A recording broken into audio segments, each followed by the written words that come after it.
আহারে ওই বেয়াই দেড়খানা হয়ে গেছে, ধর নে ফুল খা। মোরে বেআই নেকো লাল মিষ্টি হাতলেন, হ্যাঁ পরে গেলে মিষ্টি ডিব্বে যে খেয়ে না মায়। বেআইনকে হা করাই জনি বাই মুখে ভরে নিলেন। ওদিকে মুই মাইয়ের ভাবিকে হা করাই মিষ্টি ফেরত লই ইলাম। আর কিও বা কমু বেআইনে গো কথা, হ্যাঁ গো সান্ত্বনা দিতে দিতে আজ গরু হুজায় খালি কতক্ষণ পরপর টাহা। চোখ যে মনের কথা বলে, পায়জামার ফিতে ঢিলে করে বইলেন বাসেত। বেআইনে গো যেন কোন ক্রমই মগো লগই ছাড়াইতে পারতে আসি না, কোনো না কোনো তাল বাহানা দেয় ইহারা মগো ধারে কাছেই ঘুরতে আছে। বেআইনে শরবত দিলেন মগো উল্টো করিয়া, বললেন পারলে বাও বানাইয়ে খান। রেডি 1 2 3।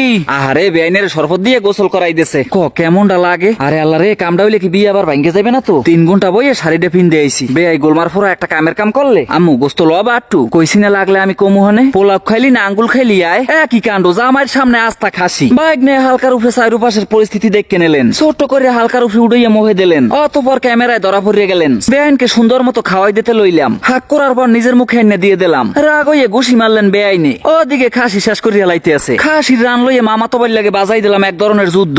অবশেষে যুদ্ধে ছোট মোটো জয়ী হইয়া হাতে পাইলাম খাসির মিনি রান। বেআইনে আবার শশা খাওয়ার পরে রিকোয়েস্ট করতে আছে। আমার মাথায় ধরলে না এই বেআইনে নাকের উপর কোন ধরনের অলংকার পড়ছে। যাওয়ার সময় নাম্বার দিয়ে যা মোহনে কয় ওকে। বেআইন আমনে হাস দিলে এককাল নায়িকা ক্যাটরিনার মতো লাগে। আত্মীয় স্বজন হয় কোনো আমনে গো। মামা তো ভাই নেয়ামতুল্লাহর বোর দৃষ্টি আকর্ষণ করছি, দেখেন একটু ভাবি এখানে কি চলে। দুলা ভাই সাফল আইনে দেবো একটা।